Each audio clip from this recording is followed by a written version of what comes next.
მოგესალმებით ძვირფასო ბეკატიველებო, ძვირფასო მაყურებლებო. მე გიგლა ვარგობიჩია, ჩემი საავტორო პროგრამით დიდი გარღვევა.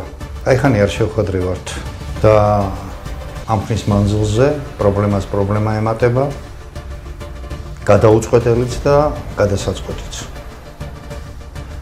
მოკლედ რომ ვთქვათ, საქართველოს უსაშველო პრობლემების რიგი დაუდგა. და ჩვენ თუ ასე ჩუმად ვექნებით, არ მგონია რომ ეს კარგად წააგდეს თქვენს და ჩვენ სახელმწიფოს, ჩვენ სამშობლოს. ეს საფრთხე იმდენად ახლოა და იმდენად ხელშესახები, რომ ძალიან ბრმა უნდა იყოს ადამიანი, რომ ვერ დაინახო. და ამ დროს ჩვენ 30 წელია, 14 წელია ვუყურებთ ქვეყნის სრულ განადგურებისკენ სვლას, სრულ პარტახიზაციას და ასე შემდეგ და ასე შემდეგ. ჩვენი დღევანდელი გადაცემა ერთ თემაზე არ იქნება. ერთ კონკრეტულ პრობლემას. პრობლემათა წყება, როგორც აღნიშნე, გვიდგას ქვეყანაში და იმ უმთავრესებს შევეხებით, რისთვისაც სასაუბრო დღეს მოვიწვია თქვენთვის კარგად ცნობილი ბატონი ზაქარია როჭიკაშვილი, კლინიკა სკოლაფის დამფუძნებელი, ცნობილი ანალიტიკოსი, საქართველოს შვილების მოძრაობა საქართველოს შვილების დამფუძნებელი და რაც მთავარია, ჩვენ დღეს ორივე ვსაუბრობთ როგორც ორი ინიციატორი და ესეც თქვენთვის კარგად არის ცნობილი ქართველთა დიდი გაერთიანებისა. მოგესალმებით ბატონო ზაქარია. მოგესალმებით ძირფასო, მოგესალმებით ბატონო. ქართლის ჭირსა ვერ ვინ მოთვლისა. რომელი ჭირით დავიწყოთ? ქართლის სით რა არის? მოდით, მე მოგცემთ მაშინ ინდიციას. თქვენ შემოძვირფასებო, ძალიან კარგად ხართ ინფორმირებული, ვინ ჩვენი ერთგული მაყურებელი ბრძანდებით, რომ ჩვენი ქართულთა გაერთიანების ინიციატორთა ჯგუფი ჩასული იყო ჭიათურაში. ჭიათურის მოვლენები ყველამ ვიცით. ჭიათურა არის კლასიკური მაგალითი იმისა, რომ სტრატეგიული ობიექტი და როგორ გაიყიდა უცხოელებზე და ზუსტად თქვენ დღეს მე ჩამიგდეთ ინტერვიუს, რა ქვია, ვიდეო ზაქარიამ გადმომიგზავნა ვიდეო და ვერ მოვასწარე ჯერ მისი ნახვა, თუმცა განწყობას და პათოსს მივხვდი, როცა ვინმე ებრაელი მილიარდერი სლუცკი ჩამოვიდეს კოლომოისკის მარჯვენა ხელი, როგორც ამბობენ და რა ტონით ელაპარაკებოდა და მიმართავდა ის მუშებს.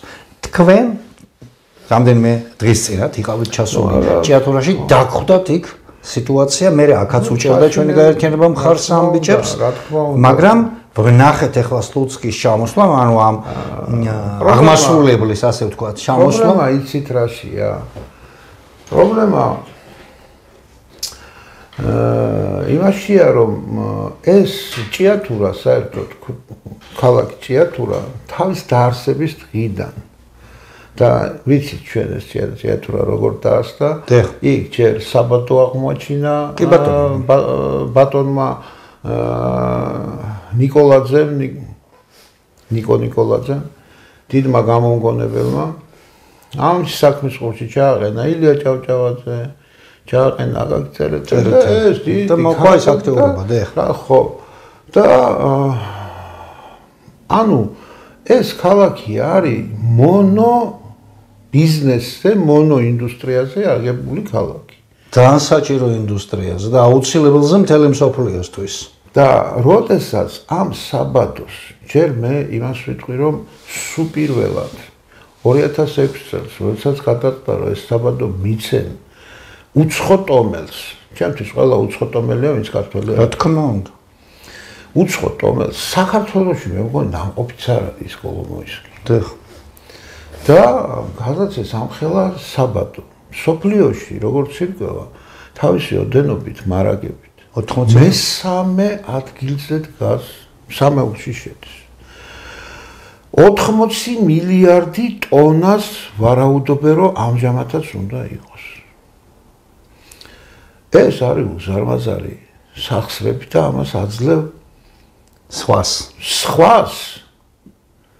და შენ არ შეგიძლია ამოიღო, რაც მიწაში გაქვს საუნჯე. პლუს ამას არიტოვებ ბერკეტს კონტროლის რა ინტენსივობით ხდება მისი რეწვა როგორ განუკითხავთ? როგორც ხელში რა მიდიოდა? რა შეაინტერესებს იმას ჭიათურა დაინგრევა, არ დაინგრევა. უბედურების ზონა გამოცხადება თუ რა ფორმოები გაჩნდება უბედურების აწყობს კიდევაც რომ უბედურების ზონად გამოცხადდეს. იმიტომ აწყობს რომ გამოიყვანს იაფ მუშახელს და დაიწყებს ზედაპირული ის ქალაქი თუ დაინგრა. დამთავრდა. ზედაპირული მოყვება დაიწყება იქ უკვე იქ თუ ხალხი აღარ იცხოვს, მაგრამ ამჟამადაც მიდის ზედაპირზე მოპოვებები მიმდინარეობს როგორც იქ მითხრეს, ეს აბსოლუტურად ყველაფრის დარღვევით ხდება, იმიტომ რომ ძალიან მე ამასთანავე ჩავწერე გადაცემა სამედიცინო სექტორში ჩვენი ტელევიზიის ესკულაპში ქალბატონ ლიზი კუჭავასთან და იქ ვახსენეთ ჩვენ მავნებლობა რამდენიც შეიძლება მოიტანოს აი ამ ღია მოპოვებამ. მისი მტვერი საკმაოდ საშიშია ჯანმრთელობისთვის. ის ხალხი გიჟები კი არ იყვნენ რომ დაიწყეს გვირაბებით შესვლა და ისე გამოტანა ამის და იმ გვირაბების გამაგრება. ყოვლად დაუშვებელია იმ მტვერს უნთქავს ხალხი და შეგძანდით YouTube-ზე და ჩაწერეთ ჭიათურის ზონა ბედствия ჭიათურა ფაქტობრივების ზონა ზონად არის უკვე გამოცხადებული და ესო ჩაწეროთ YouTube-ში და ამოგიყრით ჭიათურაზე მილიონამდე ჩანაწერია მოკლე ვიდეოები, გზელი ვიდეოები და ხალხის ინფორმაცია სიუჟეტებია შეხედ რა დღეშია იქაურობა და პლუს ამას ახლა თან ერთვის ის ამბავით ჩემო ძვირფასებო რომ 3600 კაცი განთავისუფლებს კი არა მათ ჩაუკეტეს გვირაბები და ვეღარ შედიან ამ მაღაროებში ჩაუკეტეს გვირაბები თურმე ვიღაცა კოლომოისკისთვის საკმაოდ ძვირი ჯდება იმ ბიგების დამზადება, გვირაბების გამაგრება, ზედმეტ ხარჯებს თურმე ნუიტყვით და 50%-ით შემცირდა მსოფლიო ბაზარზე მარგანეცი და ეს გახდა მიზეზი ამ ხალხის გამოყვანის. თქვენ იცით აი ამ შემცირებულ ფასში ჩვენ დავთვალეთ და ახლოებით 885 მილიონამდეა ლაპარაკი წელიწადში. რაც აღრიცხულია რაც მოიპოვება. რასაც აჩვენებენ. აჩვენებენ, დიახ, მაგრამ რას მიეზიდებიან რაც მარცის. იქ მაღაროელები გვეუბნებიან, ჩვენ თუ მოვიპოვებთ 40%-ს მთლიანად საქართველოსთან რაც გადის. 60%-ს კერძო კოოპერატივები მოიპოვებთ. ისინი ცალკე მუშაობენ. ყველაზე დიდი სასწაული ის არის, რომ მანანის მოპოვების ლიცენზია აქვს ამ ჯორჯიან მარგანეს. და მას რატომღაც უფლება მისცეს, რომ ეს ლიცენზიები ადგეს და გადაანაწილოს კერძო პირებს. ანუ ლიცენზიის გამცემია. და მიდიან იქნება რაღაცა კერძო ორკაციანი, სამკაციანი ბრიგადები, არქვევენ ინდმეწარმეს. ეს იბარებს ძალიან მიზერულ ფასში და ისინი მაღაროში არ მუშაობენ. ეს კოოპერატივები. ისინი დგანან და თავიანთ სახლთან ქუჩაში შეიძლება შუაღამისას წააწყდეო ეს ჩემთვის წარმოუდგენელია და წააწყდეო კაცს წამოედო ზემოდან რომელიც ჩუმად არის მოსული და შუაჭიათურაში თხრის მიწას ყველგან არის ეს მარგანეცი გესმით ხო რაზეა საუბარი და ის მე რა ვიდეოს გადმოგიგზავნეთ ეს ვიღაც სოცკი მოიყვანეს რომელიც ეს ყოფილა ახალი მართვის სამსახური ცალკეა მართვის სამსახური ცალკეა ამ კოოპერატივებთან მუშაობის სამსახური ცალკეა გვირაბის სამსახური და რანაირად ელაპარაკებოდა ხალხს შემზარავებს როგორ მასხარად იგდებდა ხალხს ფშრომელ ხალხს აბა ჩემთვის ესე იგი, სასიამოვნო საოცარი იყო ჭიათურაში, რომ ჩავედით იმ ხალხს რომ ველაპარაკე, ეს ხალხი არაფერს არ თხოვლობენ განსაკუთრებულს. მთავრობის წევრები შეხვდნენ და თხოვლობენ, რომ მოხდა გადაცემა იმ კოლომოისკიზე დოკუმენტის არა, ეს რომ გადაცეს, რაღაცა დოკუმენტი ხო გაფორმდა, ეს დოკუმენტი წავაკითხეთო რა. აქ კი ამის უფლებაო, იქნება არღვევს იმ ხელშეკრულებასო. გადაჭრილი მონიტორინგს არ ატარებს. არ ელაპარაკებიან. მიმართვა გაუკეთებიათ რამდენჯერმე წერილობითი მიმართვა პრემიერ-მინისტრის სახელზე. ბიზნა ივანიშვილის სახელზეც. კაცშვილი ხმას არცემს. ჩამოვიდნენ აქ ეს ხალხი. 4 დღე თუ 3 დღე აქ ჩამოვიდნენ მოშიმშილეები და კანცელარიას დედა. იმ პერიოდში წამოვიდა საშინელი წვიმა წამოვიდა. ვიცი მახსოვს. და კარვის დადგმის უფლებაც არ მიცეს, ნო. საერთოდ აციშვილმა არ გამოხედა. ხალხო დღეს ჭიათურა ინგრევა და ჭიათურის პრობლემაა.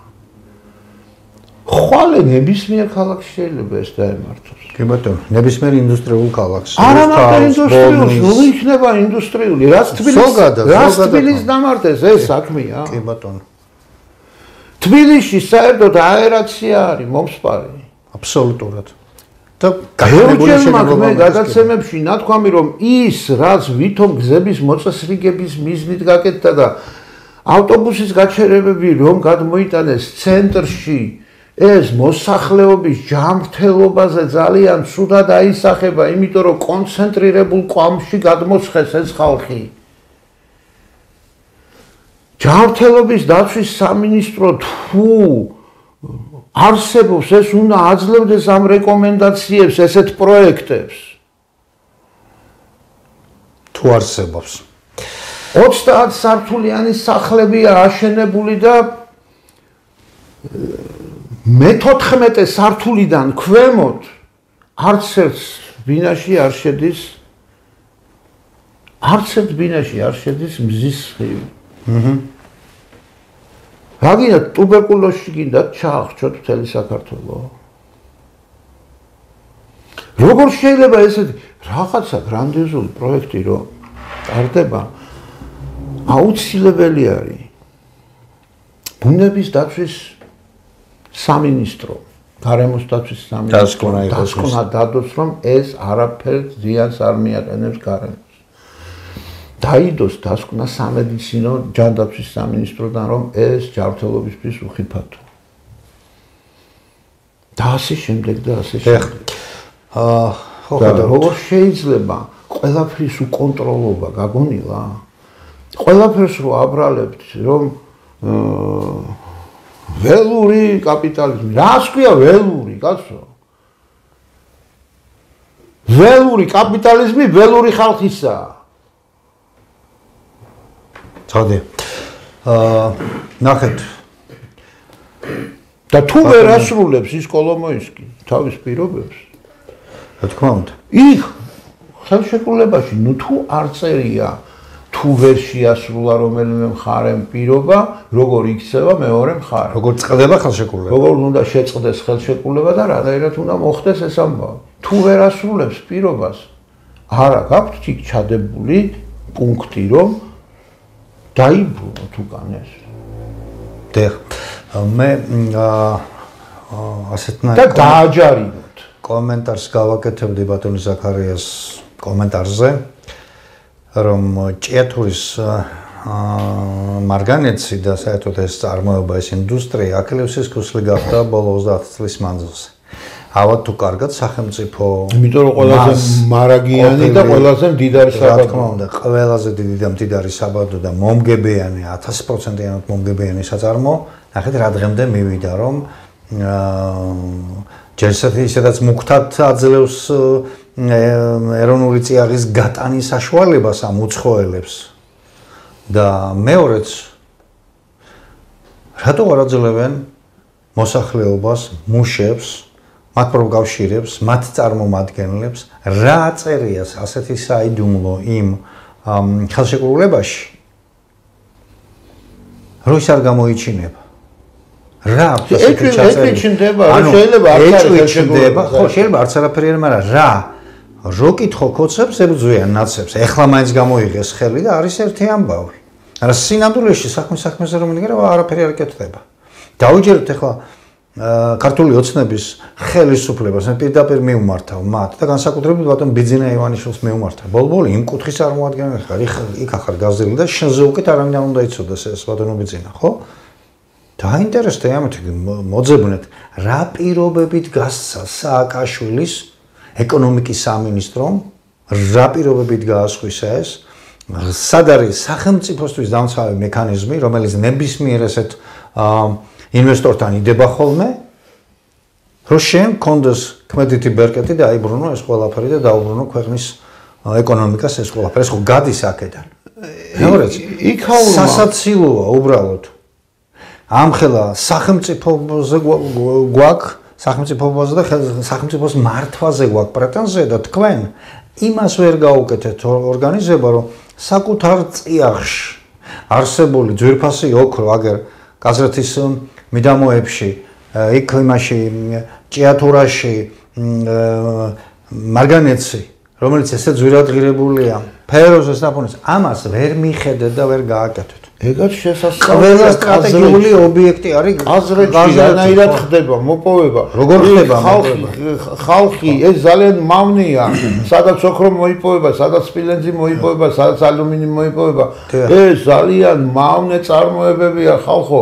არ იფილტრებ მუშაობს, ვინმე მონიტორინგს, კონტროლს ახორციელებს, მაგრამ საოცარი ის არის, რომ ჭიათურაში რო ვიყავით, ერთ-ერთი იქ პროტესტს ვინც გამოთქვავენ, ერთ-ერთი ახალგაზრდა კაცი, თქვენო იცითო ჩვენ გვეუბნება, რომ წელიწადშიო 30,000 ლარს მარტო ჯარიმა სიხდის იმისთვის, რომ ეს ჯორჯიან მარგანეცი,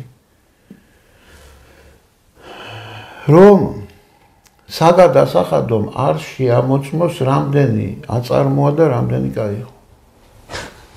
ბატონო 360,000 ლარს წელიწადში ჯარიმა სიხდის, რომ დოკუმენტაცია არ წარუდგინოს. არ წარუდგინოს დოკუმენტაცია. არავინ არ იცის იქ რა მოპოვება მიმდინარეობს, რა რაოდენობით. მე თავიდან იმიტომ ვთქვი. ჩემო ძვირფასებო, წარმოიდგინეთ ახლა, რომ სადღაცას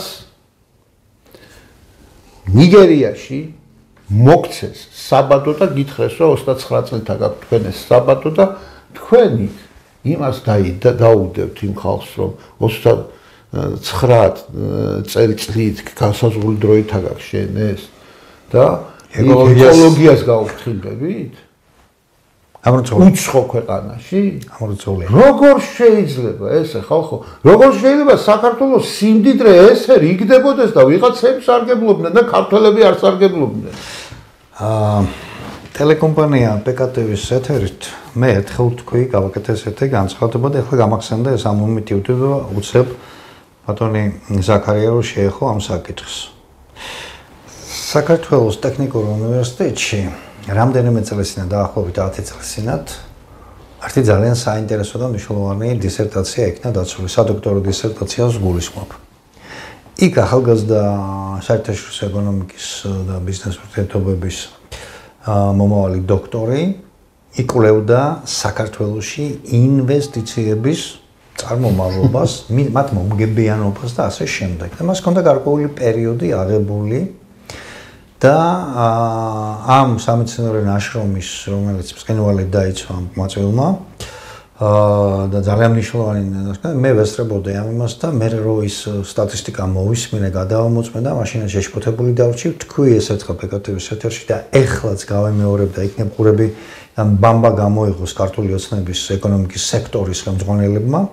მან პირდაპირ თქვა აი ბოლო პერიოდში საქართველოში განხორციელებული 30 მსხვილი ინვესტიციიდან 22 იყო, ზუსტად ვიმეორებ ციფრებს, 30-დან 22 იყო საქართველოს სახელმწიფოსთვის უკიდურესად დამაზიანებელი. მეტი რა გითხრას, მეცნიერი სხვანაირ პროცესს ვერ დაიწყებს, მან გააკეთა გარკვეული სტატისტიკის ანალიზისა და იმ სახელშეკრულებო პირობების დაცვით. ქართული ოცნება, რომელიც იჭაჭება რომ ნაცებს ამთავრებს, საბატონო დაამთავროს, მოძებნოს. სააკაშვილის დროს არის ეს გაცემული ყველაფერი. 2006 ყველა სტრატეგიული ობიექტი ასია გადაცემული უცხოელებისთვის. მათ შორის იმათვის, ვითომ სხვებს რუსეთურ მეობას აბრალებენ. ყველა გადაცემულია მათთვის. აბატონო, კოლომოისკი ვინ არის? ხო ვიცით, ციხეში ზის ახლა. და ძალიან კარგად ვიცით, რა საერთო გარიგებებით აქვს მას ნაშოვნი ეს ყველაფერი და სააკაშვილის ხელისუფლება უშუალოდ სააკაშვილმა. ჯერ ლეგალურად რამდენად გაყიდა? რა არის? ამის გამოძიება ძნელია? ლეგალურად რამდენად გაყიდა? და არალეგალურად ჯიბეში ამდენი ჩაიჭრილა, ეს ცალკე თემაა, კიდე სად არიცხვინა ადეიშვილმა ვიღაცას რაღაცა თანხები, ეს ცალკე თემაა. მე ერთი რამე მინდა გითხრათ, რომ გარემოს დაცვის სამინისტროში ერთი ჩემი მეგობარი მუშაობდა, რომელიც მუშაობდა უშუალოდ აი ამ საკითხზე, როგორც მონიტორინგის ერთ-ერთი წარმომადგენელი და მან თქვა, რომ ეხლა ვერ ვიხსენებ ზუსტად 3.700.000 თუ 3.600.000 ლარით არის დაჯარიმებული აი ამ ზუსტად ეკო და რაღაცა სხვა პირობების დარღვევისთვის რაც ხელშეკრულებაში არ მაშინ ხო წელიწადში 887 მილიონი 37 მილიონით და 36-37 მილიონით და ერთი კაპიკი არ გადაუხდი, ოღონდ ეს ხდება, როცა ჭიათურ მანგანუმის დირექტორი იყო ვიღაცა უკრაინელი კიდე. სხვა დირექტორი ხა გვარს ვეღარ გავიხსენებ მაგისას, უცებ ეს ამომიტივთი და ეს თანხა ეს ჯარიმის ესოდენება მას დღემდე არაა გადახდილი. შეიტყაპუნეს ეს ყველაფერი და სამაგიეროდ ის მაწვილი ის მეცნიერი მეთქი ის ექსპერტი რომელიც იქ მუშაობდა და ეს დაწერა ეს საჯარიმო რაღაცა მე მგონი გაანთავისუფლეს კიდეც სამსახური და ამის მოძიება პრობლემას აწარმოადგენს მისი გვარიც ვიცი, სახელიც ვიცი, ტელეფონიც ვიცი და არ ვიცი დაადასტურებს თუ არა ამას, მაგრამ ეს ფაქტი არსებობდა. ანუ რა სააკაშვილის ხელისუფლებამ გაასხვისა ჭიათურ მანგანუმი და რაღაცა კაბალური პირობები დააკისრა კაბალურად წამგებიანი პირობები შესთავაზა საქართველოს სახელმწიფოს და ინვესტორის სასარგებლოდ. მე იმ მეცნიერის, იმ პროფესორის, ახალგაზრდა პროფესორის აქვეა დისერტაცია შემთხვევით არ მომიყვანი, ეს დისერტაცია არსებობს, ნებისმიერ დაინტერესებულ პირს შეუძლია მისი ნახვა, გაცნობიერება და მე შეიძლება 30-ვე ინვესტიცია დაიყოს პარაგრაფებად, პუნქტებად და სათითაოდ იქნეს შესწავლილი. აი თქვენ მიუმართავ პირდაპირ ისევ ქართულ ოცნებას, თქვენ თუ მართლა ხართ დაინტერესებული ესო გამოიკვლიოთ, გამოიციეთ ბატონო. დაიბარეთ ის ხალხი. არ არიან დაინტერესებული. ხო, ნუ მაგრამ ხო, ვიცით ჩვენს უყურებელს. რა ქვია, რუსული გამოთქმა როა, ერთი ჩაშკალოშკა არიანო, ხო, თქვა, აი ზუსტად ეგეთი ვარიანტია ბოდიში ამ ჟარგონისთვის, მაგრამ ესეა.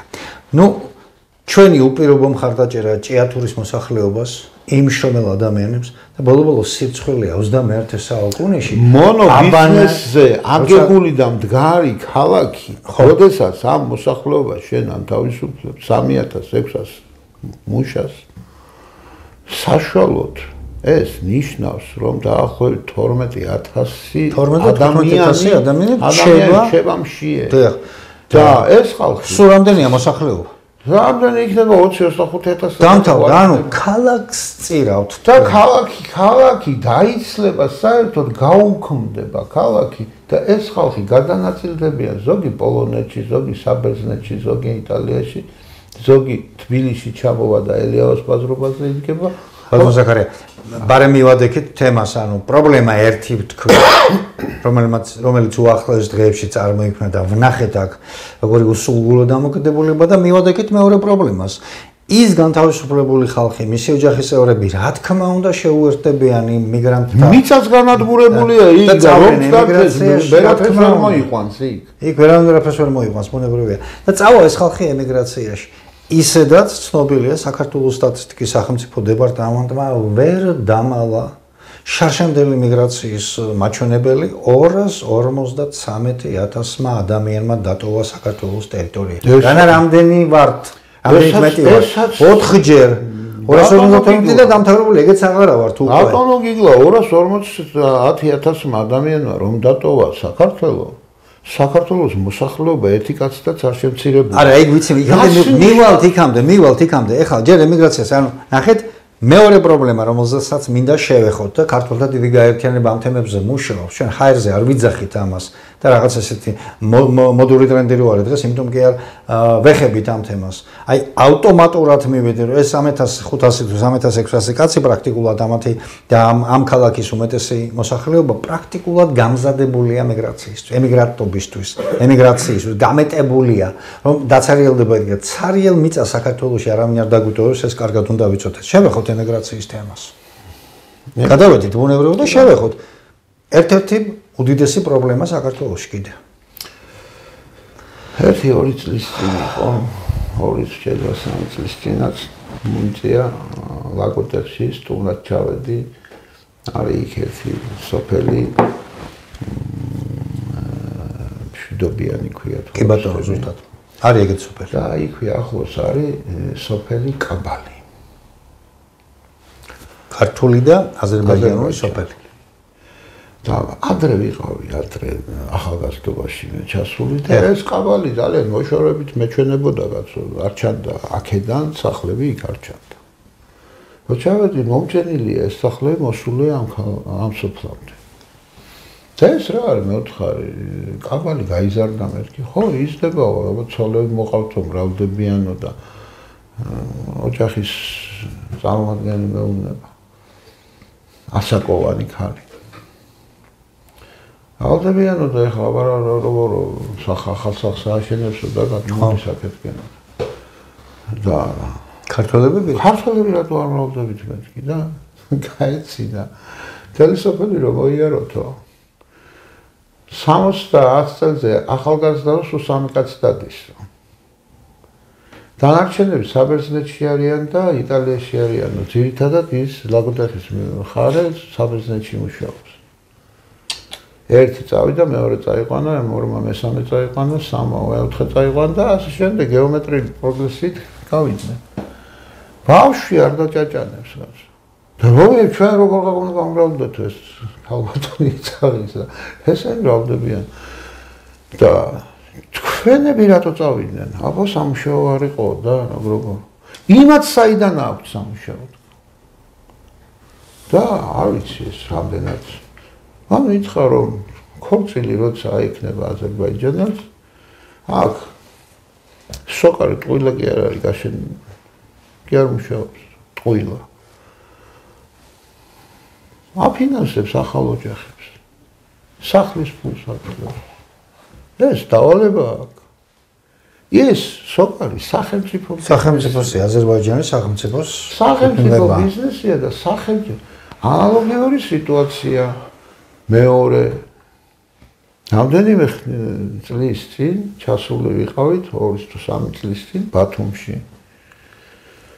ბათუმში დაქროდა მაშინ ავტობუსები მეტრო ჯორჯიასი. კი ბატონო. აღმოჩნდა იქ ხალხი წუწუნებდა რომ ეს ვინ არის გალიფა, რა ვინ გალიფა ვეუბნები, რა არის გალიფა, რას ნიშნავს? თურქიაო, რომელსაც არის ეს მეტრო ჯორჯია. და ის ამუშავებს ამას. და კი, მაგრამ ბათუმს ხო ქონდათ ის ავტოსადგური არისო ისე და თურქეთში ისე ვერ გადადიან მოთხარი. არაო. გალიფას ავტობუსი თუ არ არისო, თურქეთში ვერ გადავა ვერავინ. აჰა. აჩერებენ და არ უშვებენო ამ მახასიათებლებს დავუცილოთ იმითუნე წავიდეს თვითონ თურქები. ამაც ხონებულებო, თორსა თურქეთი ესე გექცევათ. რომ თავიანთ მოქალაქეს იცავს იქ შენს ტერიტორიას. თავისი მოქალაქის ბიზნესს იცავს ჩვენს ტერიტორიას. და ჩვენს ტერიტორიაზე ჩვენ იმათ ბიზნესს ვუყურებთ ჩვენს ტერიტორიაზე ხელს. მოქალაქის ბიზნესი როგორ ვერ უნდა დავიცოთ. ახლა რას აკეთებს თურმე ეს გალიფა პოლოპოლო მე მგონი დაიჭირეს. ძებნაში იყო თურქეთში და ბათუმში ამხელა ბიზნეს ფლობდა აქ ვითომ იმალებოდა, სულ ყველა იცნობდა ამ დროს. და პლუს ამას ეს გალიფა სახლებს ყიდულობს თურმე რაც შენდება ბათუმში. თითო კორპუსში 5, 6, 7, 10 სახლს, 15 სახლს ყიდულობს. ვისთვის ყიდულობს? ბინებს. თავიანთ ხალხისთვის. იცით ვისთვის? ერთხელ გაიხსენეთ ჩემო კარგებო, კარგად. ერდოღანის სიტყვები 2018 წელს თქვა ეს. ზუსტად მახსოვს. ზაფხულის, აგვისტოს თვე. საპრეზიდენტო არჩევნებისთვის ემზადებოდა საქართველო. დიახ. გამოდის და ღია ტექსტით იძახის. ხვალ საქართველოში იმ პერიოდში მიდიოდა დიდი ომი მიმდინარეობდა აზიზიას მეჩეთის აშენებაზე. და ამას გამოეხმაურა. დიახ. ბატონი პრეზიდენტი. და განაცხადა ერთ საოცარი რამ. თურქეთს ძალა შესწევს რომ ბათუმში გამოიყვანოს შეიარაღებული ჯარი საზღვრის გადალახვის გარეშე. ბიჭო, გავგიჟდინ. ხო არ შეეშალა მთარგმნელს მეთქი. არა, ზუსტად ესე თქვა. როგორ უნდა გამოიყვანოს ბათუმში 40,000-იანი ჯარი ისე რომ თურქეთს საქართველოს საზღვარი არ გადალახოს. ეს ის 38,000 თურქიანი ჯარია, რომელსაც მოქალაქეობა დაურიგა სააკაშვილის მთავრობის დროს. ბოლო 8,000 პასპორტი ანკარაში თავისი პრეზიდენტობის ბოლო დღე როგორც კი დამთავრდა, ჩაჯდა თვითმფრინავში და ჩაუტანა ანკარაში დარჩენილი 8,000 პასპორტი. პირამიდში გამოვამწყდეთ კარგად, დაუთბილეთ კარგად, ოცებო, არ ჩასვოთ ციხეში, არ გადაახედეთ. როგორ გონიათ, საქართველოს მოქალაქეობას ძალიან კეთილი ხალხი იღებენ? რამდენი შემთხვევა უნდა იყოს, რომ ბათუმში ხან მღვდელი გალახეს, ხან ქართველები გალახეს, თურქებმა ქუჩა აქვს თავიანთი და მღვდელი გალახეს, იცით რისი გულისთვის? აქო შენ სარწმუნოებას შეურაცხყოფ შენ ანაფორით რო გადიხარო. რა ხჩის ხალხო? ვის მოაფიქრდა თავში ისეთი კანონის მიღება, რომ საქართველოში ქართველ ადამიანმა მართლაც და საკადრისი პასუხი ვიღაცას გასცეს. ქართველს იჭერენ და იმას არ იჭერენ. დიახ. ეს ის თემაა, ძერფასები. რატო გახდა საქართველოს ქართველების სასაკლაო? რატო გახდა საქართველო მაინდა-მაინც ქართველების სასაკლაო და სხვების საჯეჯილო ამბავი ადგილი? რატოა საქართველოში ქართველი ყველაზე დაჩაგრული? რა გჭის, რა დაგვემართა, რა არქიფოსეთური გჭის ამისთანა და რა დაგვაჯული კაცი ყავს ამისთანა, რომ ვერაფრით ვერ გავარღვიეთ ვერანაირად. საგებია, გესმით პათოსი. ეხლა მინდა გკითხოთ. ქართველთა დიდი გაერთიანების ერთ-ერთი ინიციატორის სახელით, უკვე არა როგორც ჟურნალისტი და არა როგორც საქმე, გეკითხებით ორივე, მეც და ჩემი რესპონდენტიც. სანამდე ვიყოთ ასე. სანამდე უყუროთ ასე. არ მოხვიდეთ გაერთიანებაში, არ გავერთიანდეთ, ასე სათითაოდ დედას გვიტირებენ ყველას. მე რა ძალიან კარგად ვიცი რა ხდება. თითის ცეცები დაუწყებთ ერთმანეთს ძებნასო და აღარ არის დრო ამ თითის ცეცებისა. მოდით უკვე გამოფხიზლი და აქ რაღაცების სისულელები ერთმანეთს კი ნუ ჭორავთ ხალხო. დაანებეთ ამ კლავიატურის ლომობას თავი გამიგეთ მოდით და დავსდეთ და ვიფიქროთ როგორ გადავარჩინოთ ეს ჩვენი ქვეყანა ხვალინდელი დღე აღარ იქნება. გესმით ეს არის მეორე პრობლემა. უკვე ორ პრობლემას შევეხეთ, რომელსაც ქართველთა დიდი გაერთიანების გარკვეული ჯგუფის საინიციატივოც აღარც ის ინვესტიცია დაგჭირდებათ, მაპატიეთ ბატონო გიგლა, აღარც ის ინვესტიციები დაგჭირდებათ, აღარც ის დაგჭირდებათ, აღარც ქვეყნის აყვავება, აღარც ფოთის თუ ანაკლიის სპორტი, არაფერი აღარ დაგჭირდა, ქართველი აღარ იქნება აქ და მე შვიდობაში მოახმაროს ყველაფერი კაცო. რა გჭირს ამისა და ქვეყანა როგორ ვერ უნდა დავიცვათ? როგორ ვერ უნდა დავიცვათ, როგორ ვერ უნდა დავდგეთ ქუდზე კაცი, როგორ ვერ უნდა შევიყვაროთ ერთმანეთი, თუ ვერ შევიყვარეთ, პატივი მაინც ვცეთ იმდენად ერთმანეთს, რომ ვიღაცებს რაღაცა ჭორებს ნუ უგონებთ და ნუ რაღაცა საცოდაობაზე ნუ გამოეკიდებით ხოლმე ერთმანეთს სიყვარული ადამიანისა სუნი გაიხსენეთ თქვენი ქართული სუნი თბილისში გაივლი ცენტრალურ ქუჩებში და ქართული სუნი აღარ დგას წაგვლეკა რაღაცა შუაღამის 3 საათამდე ჭამენ რა მოსაყორი არის ეს ამისთან ეს ღიპები და ეს მუცლები რომ ვერა და ვერ ამოიყორეს კაცო ვისაც მოშიბდა ყველა საქართველოში ჩამოვიდა და ყველა გაძღა ქართველია მარტო დაჩაგრული რა გჭირს ამისთანა რა უსაშველო სხვანაირად როგორ გითხრათ როგორ მოგმართოთ ჩემო ძვირფასებო როგორ აგიხილოთ თვალი არა ეხა თუ თვალი არ აქვს ადამიანს როგორ აუხელ თვალს ხარ თუ ამას არ დაინახავთ ჩვენს მისიას შევასრულებთ ჩვენსაც ვიტყვით არც ერთი არც ბატონი ზაქარია არც რამრჯიდა გიგლა ბატონო 11 წელიწადი ტელევიზია შევქმნია ეგ იმაკაცმა რა არის ისთვის გავაკეთეთ ეს ტელევიზია რომ როგორმე ეს ხალხი ცოტა გამოგვეფრთხილეთ 11 წელიწადი ერთ და იგივეს გელაპარაკებით ხალხო არ აქვს ცხენია 11 წელიწადი დაფიქრდით რამხელად როა როდის სავას გავარისხეთ ზარები ჩვენ საშიშროების როდის თქვით პირველად რომ უფსკრულში მივექანებით უფსკრული უფსკეროა იმიტომ აქვია უფსკრული თუ უფსკრულში ჩავარდა ქვეყანა ვეღარაფერი ვეღარ ამოიყვანს და უკვე გამზადებულები ვართ სამაგისოდ ჩვენ როგორ შეიძლება ესე არ გიყვარდეს ქვეყანა კაცო გავგიჟდი გადავირიე რა ესე გძულდეს საკუთარი ქვეყანა საკუთარი მშობელი მიწა კაცო მესამე თემას მივადექით აქაც ძალიან ბუნებრივი გადასვლა როგორც ატყობ მეც დამიმძიმდა ხმა ბოდიშ გერთით ამ განწყობის შემოტანისთვის მაგრამ ხო გესმით ზაქარია კიდე მოგუდულად საუბრობს მე მთლად ხავილს დავიწყებ ალბათ მალე ვერაფერს ვერ ვაკეთებთ ისეც რატო იმიტომ რომ არ ვერთიანდებით ძალიან დიდი ბოდიში მაგრამ ჩვენც გვაქვს ჩვენი თმენის ვალდებულება ჩვენს გვაქვს ჩვენ მაქსიმალურად ვეცდებით მიყარხათ მოგძანდით და ვიშრომოთ ერთად ჩვენ გავაშიშვლეთ პრობლემას არც ოცნებას ვებძვით არავის არ ვებძვით ვეტყვით შევთანხმდეთ როგორ უშველოთ თუ დემოგრაფიის პრობლემებზე, თუ მიგრაციის პრობლემებზე, თუ ემიგრაციის პრობლემაზე, თუ აგივე ლოკალურად ჭიათურის პრობლემაზე ერმა არ იფიქრა და შესაბამისმა სტრუქტურებმა ჩვენ ასე ვერაფერს ვერ გავაკეთებთ. აი ესე სათითაოდ ბარტყა წაიღებენ თითოეულ ქალაქს, თითოეულ სოფელს, თითოეულ ინდუსტრიას, თითოეულ მიმართულებას.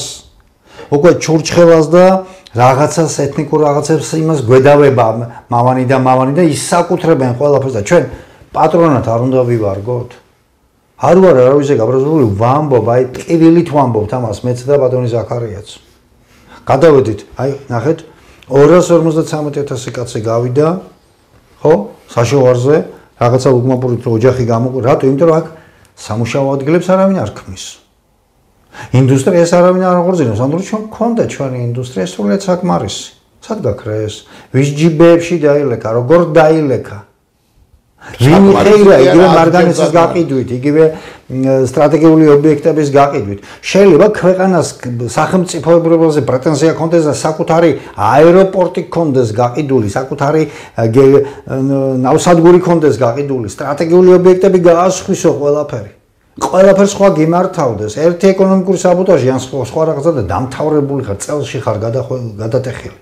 გამოსავალი ჩვენ რამდენჯერმე გვითქვამს გადაცემებში. ეს არის 1992 წლის 13 მარტის უზენაესი საბჭოს დადგენილება, რომელსაც საქართველოს პირველი პრეზიდენტი ბატონი ზვიად გამსახურდი აწერს ხელს. მან გააფრთხილა მისი წასვლის შემდეგ, მისი ესე ბარბაროსულად რომ მოექცა მას ქართული პირდაპირ სრულდება მისი ყველაფერი სრულდება და მან გადარჩენის მაშველი რგოლიც გამოგვიგზავნა და გვითხრა ყველაფერი ანულირდება და მომავალ ინვესტორებს მიმართა რომ ყველაფერი აი კანონიერი ხელისუფლების უმაღლეს საბჭოს გადაწყვეტილებით უნდა ანულირდეს 1992 წლის 6 რა იმას ავადსახსენებელი იანვრიდან მოყოლებული დღემდე თუ კი რამე გაკეთებული ეს ხსნის ერთ-ერთი გადარჩენის ქვეყნის გადარჩენის ერთ-ერთი მთავარი ბერკეტია. ამის გამოყენების მეტი აი მოახლოვდა უკვე ამისი დრო. საშინელი პირობებია ყველგან და ყველაფერში. მოჩვენებითი ეკონომიკის აღმავლობა. ეს ადამიანებს არაფერი არ აისახება და ჩვენ არაერთი ეკონომიკის ექსპერტი ყავდა აქ მოყვანილი. ჩვენი მეგობრები, ვინც პეკატივშია, იგივე ჩემს გადაცემაში, დიდგარღვევაში, იგივე ბატონ ზურაბთან, ხაბატონ ქეთისთან, სხვებთან, ვინც დამჯერა, ვინც მოგვიყვანია. ყველა ექსპერტი საუბრობს, ყველა მიმართულებით პრობლემა, იმიტომაც დავარქვი, გარღვევა ყველა სფეროში გასაკეთებელი, თუ გვინდა რომ ქვეყანა გადავარჩინოთ. თორე ვიყოთ ასე ყურბალში წავლილები და უყუროთ ამ ყველაფერს, იმ კუჩს სხვაც აგივსებს. მაგრამ სხვა ხალხის რეამული იქნება აქ, სხვა დროშების ფერის ფრიალი იქნება აქ. არც ეხლანდელი გამოირჩევა დიდი იმით სააკაშვილის პარტიული დროშა რომ მოგვახვიეს თავს, მაგრამ ეს სხვა თემაა და ამაზე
ბატონებო, როგორც ნახეთ, ჩემმა რესპონდენტმა ასე სპონტანურად გადაწყვიტა, იმიტომ რომ თემა შევეხეთ, რახან აღიზრდეს თემა, კიდევ ერთხელ, ჩვენ ეს არაერთ გზის გვაქვს საკითხული, მაგრამ დღეს აი ზუსტად ზედ გამოჭრილია ამ დადგენილების წაკითხვა, ეხლა მოვიფიქრეთ ეს, ასე ვთქვათ, ესე სასწრაფო წესით, მოიტანა, აგერ არის და მე ვთხოვ ეხლა, წაიკითხოს არა მხოლოდ ეს დადგენილება, რომელიც ადრე გვაქვს წაკითხული, არამედ მეორე ძალიან საინტერესო დადგენილება უზენაეს საბჭოს. გთხოვთ ბატონ ზურაბ. ჩემო ძირფასო მეგობრებო და ჩემო თანამემამულენო, ჩემო კეთილო ქართველებო, ჩემო სამშობლოზე უკიდეგონოდ შეყვარებულო ქართველებო, ვისაც სულს თავის სამშობლოზე მათთან არ მაქვს საქმე და მათ არ ველაპარაკებ. 1992 წლის 13 მარტს დევნილობაში, კერძოდ გროზნოში, საქართველოს უზენაესი საბჭომ ჩაატარა სესია. ეს სესია მიეძღვნა შეფასებას, როგორ რა მოხდა, რა დაემართა ჩვენ ქვეყანასო და უზენაესი საბჭო იმისთვის იყო, არის უზენაესი საბჭო, რომ ეს შეფასება უნდა გაეკეთოს. უფლება მოსელი სრულად. ზუსტად აი ეს დადგენილება, რომელიც ამ სესიამ 12-13 მარტს 2 დღე იმუშავა და მიიღეს ერთობლივი დადგენილება სრული ქორუმის დაცვით, სხვათა შორის. ამ სესიაზე დასასრება ძალიან ბევრი დეპუტატი, რომელიც არ იყო დევნილობაში წასული, ჩავიდნენ იქ, რომ ქორუმი შეივსო. ამ სესიის ვიდეო ჩანაწერი ჩვენი ტელევიზიით თითქმის პერმანენტულ რეჟიმში გადის კი ბატონო. არ არსებობს კვირა ისეთი, რომ რომელიმე კვირას არ გავიდეს ეს სესია. სრული ჩანაწერი გვაქვს. მოკლედ რას გვეუბნება ეს დადგენილება? 1991 წლის 22 დეკემბერს საქართველოს რესპუბლიკაში მომხდარი მოვლენების პოლიტიკური შეფასების შესახებ დადგენილება. საქართველოს უზენაესი საბჭო ადგენს პირველი 1991 წლის დეკემბრისა და 92 წლის იანვრის მოვლენები, რომლებიც მოხდა საქართველოში, კვალიფიცირებული იქნეს როგორც სახელმწიფო გადატრიალება. მეორე არაკანონიერი ხელისუფლების სტრუქტურების სამხედრო საბჭო და ასე შემდეგ, რაც ჩამოაყალიბეს კრიმინალებმა, შექმნა კვალიფიცირებულ იქნეს როგორც ხელისუფლების უზურპაცია. მესამე, ყველა აქტი, რომელიც მიღებულია საქართველოს ამას მიაქციეთ ყურადღება მეკითხავთ. ყველა აქტი, რომელიც მიღებულია საქართველოს არაკანონიერი ხელისუფლების მიერ, მათ შორის პარლამენტის არჩევნების დანიშვნის აქტი გამოცხადდეს იურიდიული ძალის არ მქონეთ. მეოთხე, სახელმწიფო გადატრიალების ორგანიზატორების მოქმედება კვალიფიცირებული იქნეს როგორც სამშობლოს ღალატი. და მეხუთე, საქართველოს მოსახლეობას მოუწოდებთ უკანონო ხელისუფლების დაუმორჩილებლობას, რომელიც ჩვენ არც ერთი არ შეგვისრულებია. ქართულმა ხალხმა დაუმორჩილებლობა არ გამოაცხადა. მან მჭიდროდ ითანამშრომლა არჩევნებში პერმანენტული სეირნობით. ითანამშრომა კრიმინალურ ხელისუფლებასთან. სრულიად მარტო ეს არის საკმარისი იმისთვის, რომ ჩვენ თვითონ გავხსენით კარი უზურპირებას ხელისუფლების. და ამავე დროს ეს მეორე ერთოთე მე ვეთქვი, ესე იგი საქართველოს რესპუბლიკის უზენაეს საბჭოს დადგენილება ბუნებრივი რესურსების მიწის, წყლის, ტყის გასხვისების შესახებ და მეკითხოთ ესეც ეკითხოთ. ეს თარიღდება 2006 წლით. ამას აწერს ხელს უზენაეს საბჭოს თავმჯდომარის მოადგილე ალექსანდრე ჟღენტი. 2006 წელს ის თავმჯდომარის მოადგილე იყო. აც გარდაცვლილი, აც განსვენებული ბატონი ალექსანდრე და ხა ვიღაცას მოწონს არ მოწონს, რომ რაღაცა დრო არის გასულიო. უზენაეს საბჭო არავის არ დაუშლია, არავის არ დაუქმებია, ის მოქმედია, ის დღემდე მოქმედია. დღესაც ყავს თავმჯდომარე და ასე შემდეგ. ბუნებრივი რესურსების მიწის, წყლის, ტყის გასხვისების შესახებ დადგენილება. ეს დოკუმენტი შეიქმნა უზენაეს საბჭოს მიერ საპასუხოდ იმ დოკუმენტისა, რომელიც მოღალატებრივმა მთავრობამ, ანუ დაპყრობითმა მთავრობამ გამოსცა და ამან ცალკე სააგაშვილის ხელისუფლების მიერ გამოცემული დადგენილების საქართველოს რესპუბლიკის კონსტიტუციით, ადამიანის უფლებათა საყოველთაო დეკლარაციით და საერთაშორისო სამართლის ნორმებით საქართველოს რესპუბლიკის მოქალაქეებს აქვთ უპირატესი უფლება ისარგებლონ საქართველოს სასიცოცხლო სივრცით, მიწით, წყლით, ტყით, საძოვრებით. საქართველოს რესპუბლიკის კონსტიტუციის 72 მუხლის 11 პუნქტის თანახმად საქართველოს რესპუბლიკის უზენაესი საბჭო და საქართველოს რესპუბლიკის მთავრობა უფლებამოსილია დაიცვას საქართველოს მიწა, ტყე, წიაღისეული და წყალი. საქართველოს კონსტიტუციის მეორე თავის 11 მუხლის თანახმად მხოლოდ და მხოლოდ საქართველოს რესპუბლიკის სახელმწიფო საკუთრებას შეადგენს საქართველოს რესპუბლიკის ტერიტორიის ფარგლებში არსებული მიწა, მისი წიაღი, წყალი, ტყე, საქართველოს სახელმწიფო საკუთრება, შავი ზღვის სანაპირო და კონტინენტური შელფის ბუნებრივი რესურსები.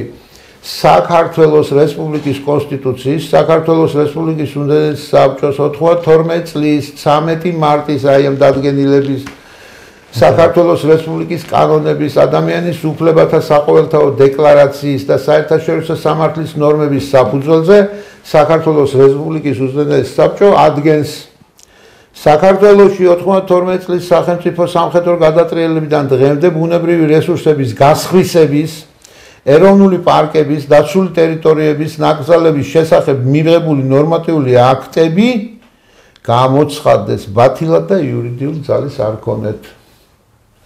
საქართველოს რესპუბლიკის მოქალაქეებისთვის სასიცოცხლო სივრცის შეზღუდვა, კერძოდ წიაღით, წყლით, ტყით, მიწით, საძოვრებით, სარგებლობის უფლების წართმევა გამოცხადდეს არაადამიანურ ქმედებად და შესაბამისი სტრუქტურების მხრიდან მიეცეს სათანადო იურიდიული შეფასება. საქართველოს უზენაესი საბჭოს თავმჯდომარის მოადგილე ბატონი ალექსანდრე ჟღენტი აწერს.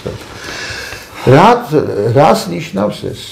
ეს ნიშნავს ძვირფასებო იმას, რასაც ჩვენ დიდი ხანია ვამბობთ. საქართველოს კრიმინალურმა ხელისუფლებებმა ჯერ თავიდან მოახვიეს რაღაც უშინაარსო და უაზრო კონსტიტუცია და გააუქმეს საქართველოს დამოუკიდებელი რესპუბლიკის კონსტიტუციას, ვიად გამსახურდიას დროს რაზეც მუშაობდნენ, შექმნეს სხვა კონსტიტუცია და იმ კონსტიტუციასაც პერმანენტულად აუპატიურებენ 35 წელი და საბოლოო ჯამში შეგვჭა დოკუმენტი, მოსახლეობას შერჩა დოკუმენტი, რომელიც სულიდადაც არ იცავს საქართველოს მოსახლეობის უფლებას და საქართველოს უფლებებს. აუცილებელია, რომ მოხდეს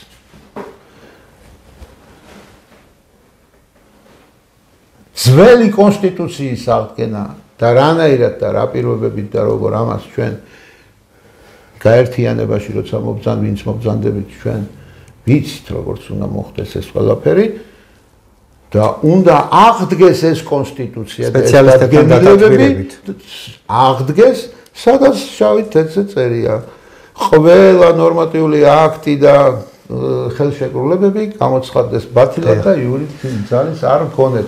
ერთადერთი გზა ხსნის და გადარჩენის ჩვენი ქვეყნის, რომელიც შეიძლება რომ გამოვიყენოთ, არის ეს.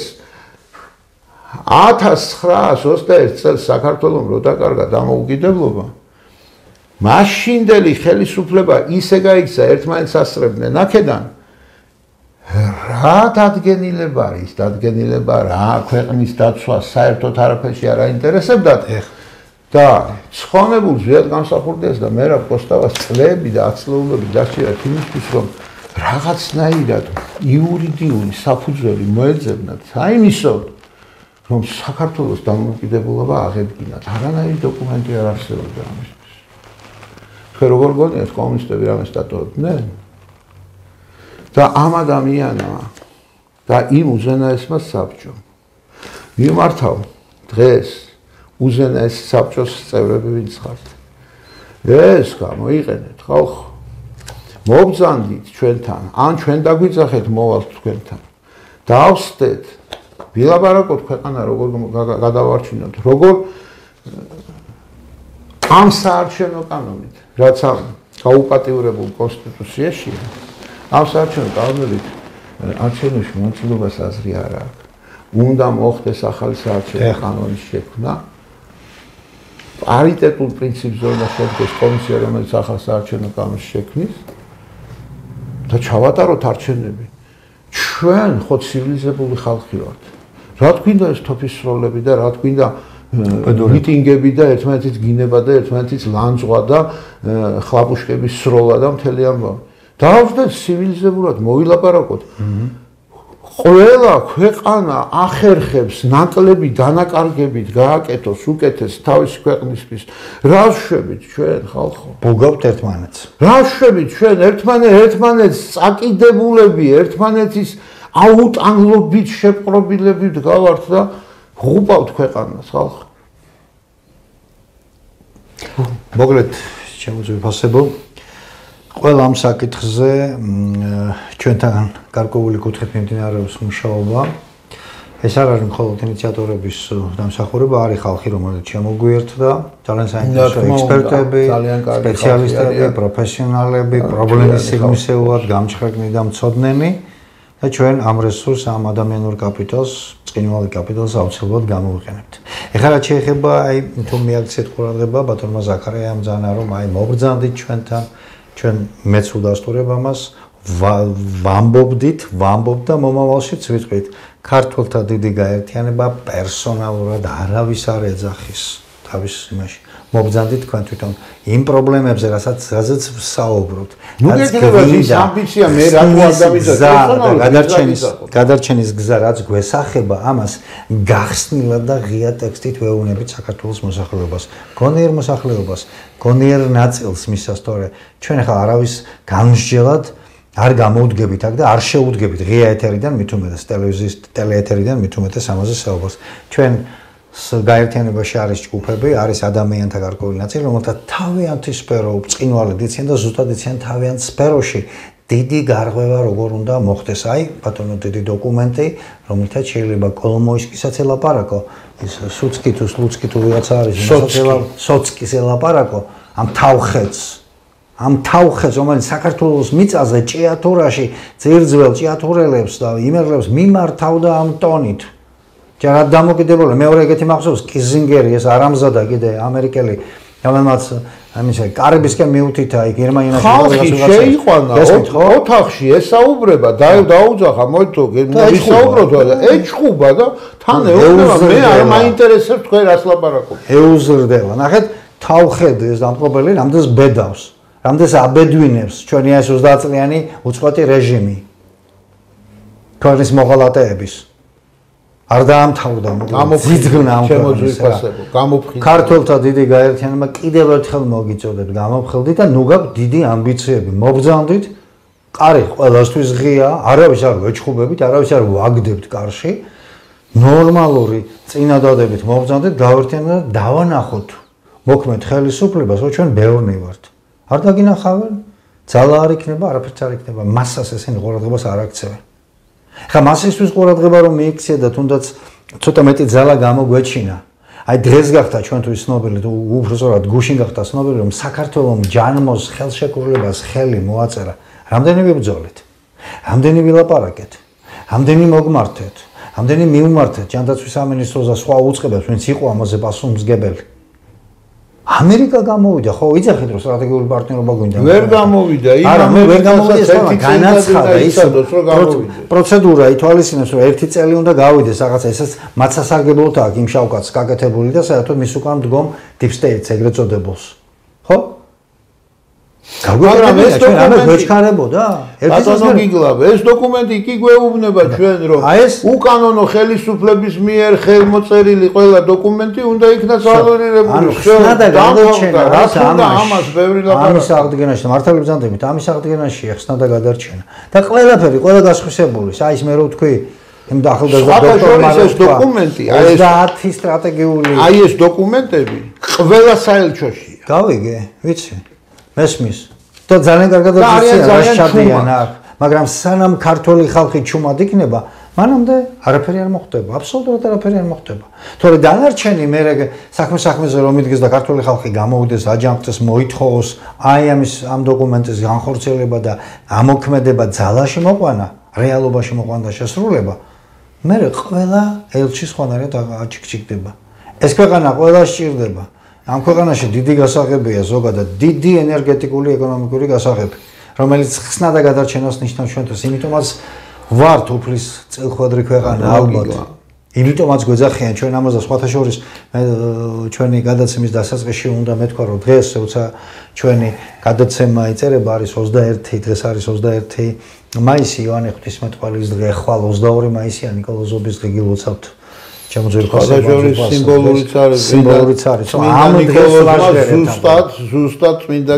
ნიკოლოზი იყო დაამცველი წესის და კანონის საეკლესიო წესის და კანონის ორჩა აი ნახეთ სიმბოლიკაც იკითხება ამ ყველაფერში და ასე ორგანულად მოვედით აქ ჩვენ 2-3 პრობლემას შევეხეთ მაგრამ ერთი წუთით ბატონო ზაქარია ჩვენები რო ემიგრაციაში მიდიან ვიცით მაგრამ ჩვენები რო მიდიან 253,000 რო ვთქვით იქ სწორად შენიშნა ჩემმა რესპონდენტმა რომ არაფერი არ იცვლება ბალანს არაფერი არ აკლდება რატო იმიტომ რომ ამდენივე რა ქვია იმას აფროამერიკელი თუ რა ქვია იმას აფრიკელი შემოდის მე გეტყვით არსებობს სპეციალური სამსახური ესეთი ეჭვი მაქვს ლოგიკური ეხ რომ არსებობს სპეციალური სამსახური რომელიც ყოველ კვარტალში ემიგრანტად წასული ქართველების ოდენობას ითვლის და იუსტიციის სამსახურს აძლევს რეკომენდაციას რომ იმდენივე მოქალაქეობის პასპორტი გასცენ. სიარწყლის პრინციპია ნახეთ. თუ ეს ასეა, რაზეც გონივრული ეჭვი გამოთქვა და სხვანაირად არ გამოვა კაცო, რომ ყოველ წელიწადს თუ 250,000 კაცი გადის, სულ რამდენი ვარ 3 მილიონი ვარ. რა თქმა უნდა. 6 წელიწადს საქართველოში არავინ აღარ უნდა იყოს. მე ერთი რამ მინდა იცოდეთ. ვიბრძოლოთ ქართველებო და საქართველოს მოყვარულო ხალხო. ვიბრძოლოთ იმისთვის, ზეგან ბატონმა გიგლამ თქვა, რომ საქართველო ყველას სჭირდება.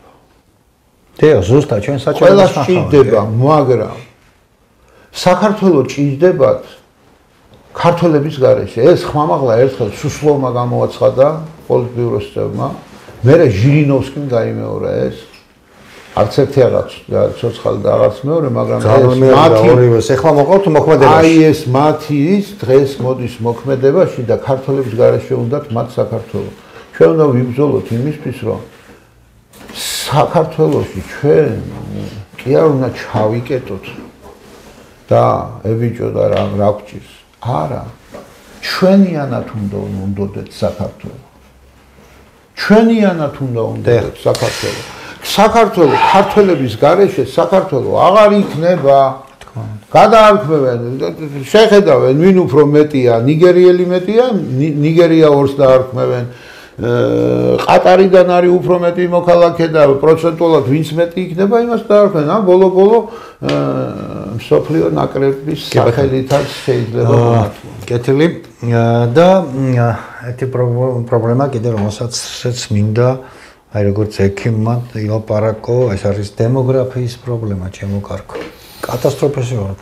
შარშან პირველად საქართველოს ისტორიაში შობადობის რიცხვი ჩამორჩა გარდაცვალების რიცხვს. ანუ გარდაცვალების რიცხვმა საერთოდ უკვე მასიურად იკეთებს ახალგაზრდა ქართველი ხალხი, ახალგაზრდები, ეს იცოდეთ, მე პირველად ვაწერებ ამას და უკვე რამდენიმე შემთხვევა მქონდა მე საუბრობ პუარი ძალიან გახშირდა სათესლე ბაგირაკების გადაკვანძვის ოპერაციები. რისი? ორსულობიდან თავდაცვის ყველაზე საიმედო მეთოდი არის სათესლე ბაგირაკების გადაკვანძვა, ანუ კასტრაცია. და ამ ოპერაციებს ახალგაზრდა კაცები იკეთებენ. ეს მინდა ეს მართლა გითხრათ, როგორც ექიმისგან მინდა რომ დავარისხო აი ეს არ ვიცი მე სად იკეთებენ საზღვარგარეთ თუ რა, მაგრამ ფაქტია რომ ესეთი ადამიანები უკვე საკმაოდ გამოჩნდნენ ახალგაზრდა თაობაში. როგორ გინდა თუ შევოთ ახლა დემოგრაფიას. ერთ რამეს გეტყვით. საზღვარგარეთ ყოფ ემიგრანტებს მიმართ. ჩამოდით და მიხედეთ თქვენ შვილებს. თქვენი შვილები უნდა იყვნენ ხვალინდელი მომავალი საქართველოში და თქვენ თუ შვილებს კაცრად არ აკონტროლებთ და კაცრად არ გააკონტროლებთ, ხელიდან წავლენ ეს ხალხი და რეალისტის ვიბრძვით საერთოდ. და ეს ცოტა მოლოდნელი ინფორმაცია იყო ჩემთვის, ამან ცოტა შემძრე, რა თქმა უნდა. ამიტომ დემოგრაფიის პრობლემაზე ჩვენი გაერთიანება ცოტა სხვანაირად იფიქრებს.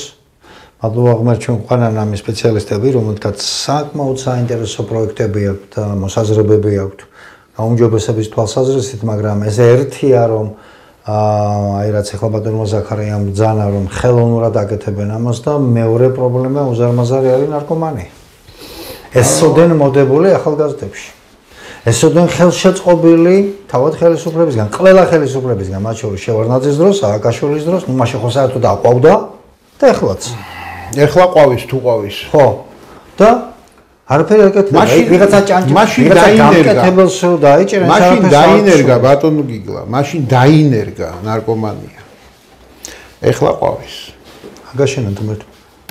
და მათ ოჯახი და გამრავლება ისე აინტერესებს, როგორც ეხლა მე მაპუტუს მეფობა. გამიგეთ ხო?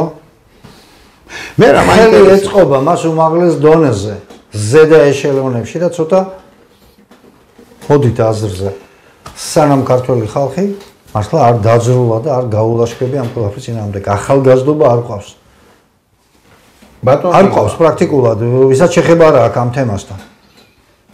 ბატონო გიგლა აი ნარკომანიის შეეხეთ და უკანასკნელ დღეებში მომხდარი ამბავი მინდა გავიხსენო. დიახ.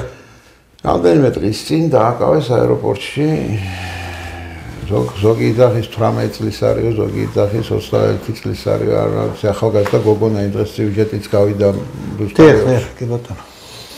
სამთავრობო ტელევიზიაში. თურმე მოიტყვით და ეჭვი აუღია მებაჟეს, რომელმაც საეჭვოდ მიიჩნია რენტგენოლოგიური სკანირების დროს ის შეფუთვები. და სასწრაფოდ დააკავეს. სად არის თქვენი ოპერატიული მუშაობის სრულყოფილება, ჩემო ძვირფასებო? ოპერატიული მუშაკი რას იზავდა იცით? ამასაც მე ვასწავლობასო. ხელს არ მოგიდებდა ამ გოგონას. გავყვებოდა. ვისთან მიიტანდა, მაგრამ იქნებდა ძალიან კარგად იცით ვისთანაც მიქონდა. ესაც ლოგიკური ეჭვია. ის რაც თქვენ ჩაატარეთ, ამას ნორმალურ სამართალდამცავ სტრუქტურებში არა წარუმატებლად შესრულებულ ოპერაციას ეწევა. რა თქმა უნდა. იმიტომ რომ დიდი გლავები მე რა მოტივით რა თქმა უნდა, ეს 18 წლის ვიღაცა სინგლიანი ბავშვი დაიჭირეს. რა თქმა უნდა. გზა აბნეული, რომელიც გახდა 18 წლის მშობლებს გამოექცა ინგლისში და სადღაც ტაილანდში თუ სადღაცაც წავიდა და რაღაცა გამოატანეს. რო გამოატანეს ვიღაცისთვის ხო გამოატანეს, ის ვიღაცა რატომ არ დაგაინტერესდა. თუ კარგად იცით. ელემენტარულია ეს, ელემენტარულია, ნუ ბაქიბუქობთ რომ რაღაცას აღწევთ, ვიღაცას მეისრეს რო დაიჭერთ და იქ ეს არის სუ ანტურაჟი, რასაც თქვენ ტელევიზორებში აჩვენებთ. ფასადურია ეს ყველაფერი, ეს ღონისძიებები. სამართალდამცავი სტრუქტურები ტელევიზორებში კი არ უნდა ისხდნენ და ტელევიზორში ინფორმაციებს კი არ უნდა გადასცემდნენ. აი ამ ტელევიზიის მოყვარულობამ 2008 წლის ომის დროს ის რაც მოხდა, მაგრამ სამხედროები იდგნენ და საომარი ადგილებიდან ელაპარაკებოდნენ თბილისში ოჯახის წევრებს. კი ბატონო. ეს ან სამხედრო საიდუმლო არ არსებობს, ან ოპერატიული სამსახური არ არსებობს, რა გჭირთ? ყველაფერში არაპროფესიონალიზმი შეიძლება, მაგრამ ეს არის მიზან მიმართული. განჯული სისტემა რო დაინგრა, იმის შედეგია ეს ყველაფერი. არა მარტო მაგის შედეგი არ არის, მიზან მიმართული. რაღაცა უფრო დიდის დასამალად. კი ბატონო. მოკლედ ჩვენ ცოტა გაგვიგრძელდა ბატონო ზაქარიას საუბარი. მადლობა ამ თემებს, მნიშვნელოვან თემებს შევეხეთ პრინციპში, რაღაცა ახლა და დიდი ინფორმაციას მოგიყევით, მოგაწოდეთ უბრალოდ. აუხსენით ჩვენი პრინციპი ქართულთა დიდი გაერთიანების მუშაობის და ვთქვით, კიდევ ერთხელ ხაზს გავუსვამ, ჩვენ პერსონალურად არავის არ ვეპატიჟებით, პრინციპი ასეთი. თუ ფიქრობთ, რომ დემოგრაფიის პრობლემა მისახედია, მიგრაციის პრობლემა მისახედია, ნარკომანიის პრობლემა მისახედია და ასე შემდეგ, ასე შევხედეთ. დამოუკიდებლობის პრობლემა. ქართული სოფლის პრობლემებია მისახედია, ეს მთავარი ხა სულ არ მინდეს გამოჩეს, ამაზე შეიძლება ცალკე დიდი გადაცემაც გავაკეთოთ. ხოსია სოფელი დაცარიელ ვილაპარაკოთ მასშტაბად, დაცარიელ საშინელ დღეში ვარ, ხალხი უკვე ცარიელის არ და ისარიელ ადგილი არ დარჩება ისე. ამიტომ ეს თემა იქითკენ გადავდოთ, ცალკე შეიძლება ამაზე საუბარი ძალიან მნიშვნელოვანია და კიდე სხვა პრობლემებზე, მაგრამ გაგვიგრძელდა ახლა, ამიტომ მე აქ მინდა დავამთავრო, მადლობას მოგახსენებთ ამ საუბრს შემოვყარდო. თქვენ ამ ტელევიზიის პათოსი იცით, მისი დამფუძნებლების პათოსი იცით, ჩემიც იცით და ყველას იცით, ვინც ჩვენი ხომაგია, ჩვენ ეროვნული ფესვებიდან ვართ ამოზრდილები, ამაზე ვდგავართ, ამით მოვდივართ და 2025 წლის 2 ივნისს თბილისში კინოსახლში 19 საათზე, ანუ საღამოს 7 საათზე ნაჩვენები იქნება ქალბატონი კეთის ესიაშვილის დოკუმენტური ფილმი „ჩემი საქართველო, ჩემი პრეზიდენტი“, რომლის პრეზენტაცია თავის დროზე ზუგდიდში შედგა, ახლა ჩვენება იქნება დაინტერესებული საზოგადოებისთვის გაიმართა. მე გთხოვ, დასწრება თავისუფალია, ვისაც გექნებათ სურვილი, მოგზავნეთ და თქვენ გარწმუნებთ, თქვენი უნიკალურ კადრებს ნახავთ. და უნიკალური ინფორმაციასაც მოისმენთ, გარდა იმისა, რომ ბევრი ისეთ კადრს, რომელიც ჩვენი პოზიცია და ქალბატონი კეთის და ბატონი ზაქარიას პოზიციაც დაფიქსირდება, გარდა ამისა უნიკალურ ექსკლუზიურ კადრებს ნახავთ, რომელიც არცეთ ეგრეთ წოდებულ პრაძვინო ტელევიზიაში არ ყოფილა ნაჩვენები და არც აჩვენებენ ისინი, მაგრამ არ ყოფილა, არც მოთხოვნა არ ყოფილა. თქვენ ნახავთ იქ ამას ყველაფერს. მადლობა რომ გიყურებთ, რომ იყავით ჩვენთან ერთად. მადლობა.